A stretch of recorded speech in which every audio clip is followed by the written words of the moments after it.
Being a part of the British royal family comes with a long list of rules and laws for being a royal. But there are some laws the royals don't have to follow that we commoners do. And if they choose to get a little unlawful, they won't have the same consequences we do. Number 1. Queen's sovereign immunity. When it comes to the law, the Queen is covered. By her sovereign immunity, that is. This means the Queen cannot be arrested or criminally charged in a court of law. As the sovereign, she's usually the one doing the charging, as cases tried in court are often versus the Crown, which is the Queen, and the Crown can't go against the Crown. If the Queen felt like breaking the law, she wouldn't face legal consequences. This doesn't extend to her family members, as Princess Anne had to pay fines for pleading guilty to a criminal offense. However, when it comes to arresting a member of the royal family, it can't be done in the presence of the Queen or in the surrounding areas of a royal palace. Number 2. No taxes. Does the Queen pay taxes? Yes, but she doesn't have to. In fact, none of the royal family is legally required to pay their taxes due to their tax exemption, despite being worth approximately $88 billion, according to Forbes. But being legally exempt from paying taxes didn't sit right with the Queen. Miss Pascal, you can't just not pay your taxes. So in 1992, she offered to pay income and capital gains tax and has been paying it ever since. The Queen also pays council tax, or property tax, on the Buckingham Palace. The kicker is it was only $1,500 in 2017, despite the fact that the palace has 775 rooms. Prince Charles also voluntarily pays income tax and capital gains tax. However, what isn't taxed is the $100 million sovereign grant paid for by taxpayers for the Queen's general upkeep. Isn't that nice? Number 3. No passport. If you've ever dealt with the anxiety of forgetting or losing your passport, bet you wished you were the Queen. And I am the Queen of England. Her Majesty is the only British royal that gets to travel passport-free. The royal family is always jetting around the world, and they don't go through customs the way the rest of us do. When the Queen travels overseas, she doesn't need to worry about documentation. She's the Queen. But there's a reason for that. Similar to the courts, the passports are issued in her name, and she can't issue herself a passport. Therefore, she doesn't need one. She just has to answer some questions at the border, and she's good. The rest of her family, however, don't have the same monarch status, and the Queen had to issue their passports. Number 4. License-free driving. The Queen driving herself in her Range Rover has become quite iconic, but she's actually driving around with no license and has never even done a driving test. Just another one of the perks of being the monarch. She doesn't need any license or ID while driving. But just because she doesn't have to visit the DMV every 5 years, doesn't mean the Queen doesn't know her way around cars. She was trained as a driver and mechanic and was part of the Women's Auxiliary Territorial Service in the Army.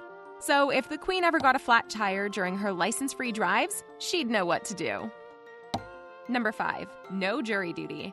For the average British citizen, skipping out on jury duty could come with a hefty fine up to €1,000, which is approximately $1,250. Until 2003, any member of the royal family could easily skip out on this civic duty without facing the fine. But now, only the Queen and her immediate family members can use that privilege, except for Prince Harry and Meghan Markle, who are officially considered regular citizens now.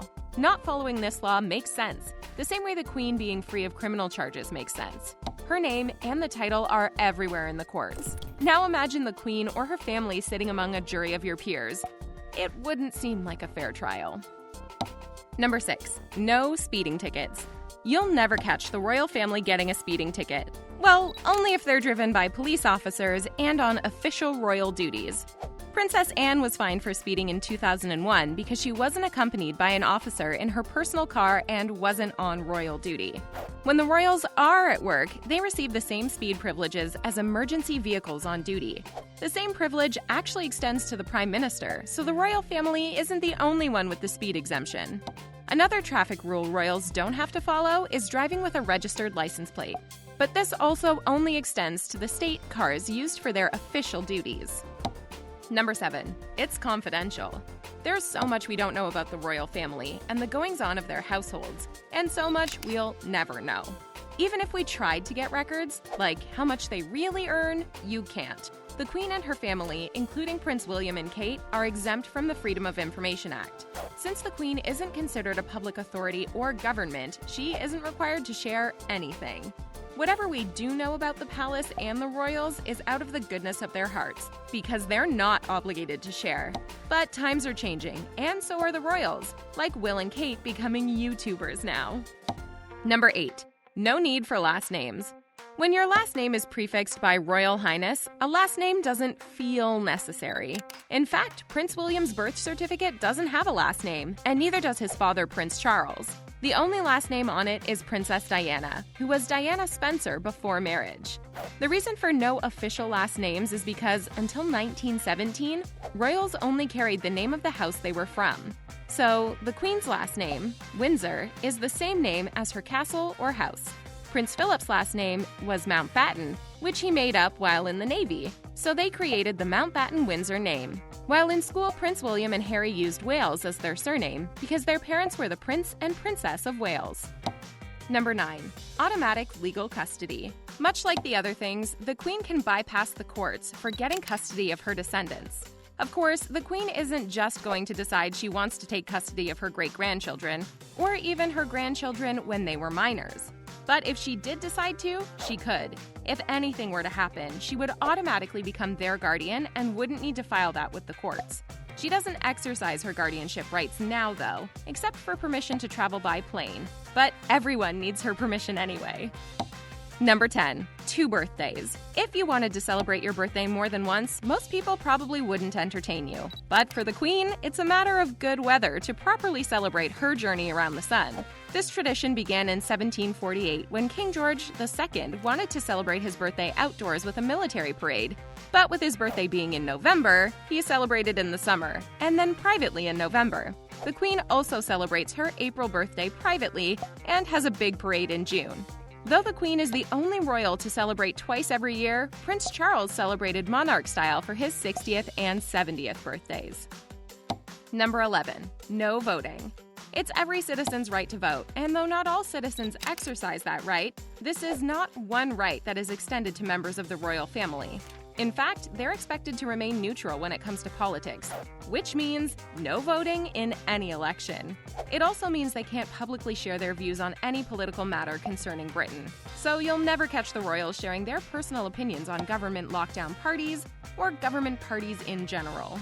They're expected to meet and engage with government officials and members of parliament, so it would be a little awkward if we knew which party they favored. Number 12. Own dolphins and whales. If you, for some reason, wanted to own a pet dolphin or a whale in Britain, you legally can't because the Queen owns them all. And any sturgeons or porpoises that come up to 5 kilometers of UK shores. This rather random statute has been in place since 1324 and considers these creatures of the sea fishes royal. If you tried capturing one of the fishes royal, you could be investigated by the police, like a Welsh fisherman was in 2004. The Queen is no stranger to owning exotic animals, as she's often gifted them from other countries. She's received jaguars, sloths, and black beavers, to name a few. Most of them end up in local zoos. Number 13. Personal ATM. What's the point of using an ATM if you're a monarch and can have one installed in your palace? The personal ATM in Buckingham Palace isn't just a regular ATM you find on the street. It's managed by one of the most exclusive private banks in the UK, Coutts. The preferred bank amongst the royals and the wealthy. You'll need €1 million, or about 1.3 million, just to open an account.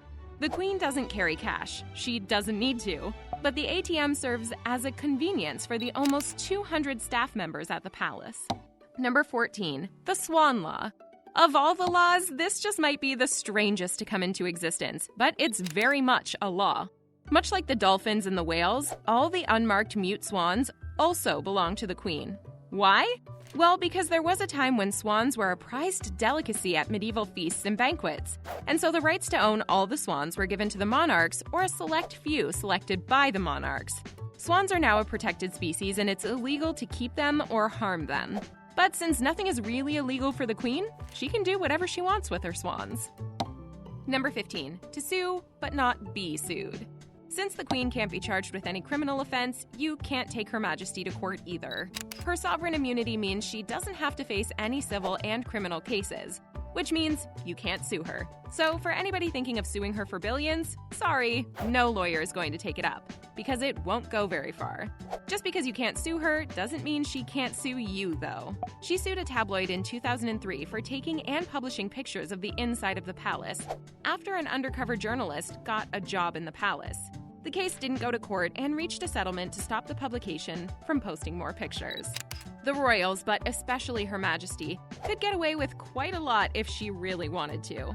Which law exemption was the most shocking to you? Let us know in the comments below, and be sure to like, share, and subscribe to The Thing Celebrity for more on your favorite celebs.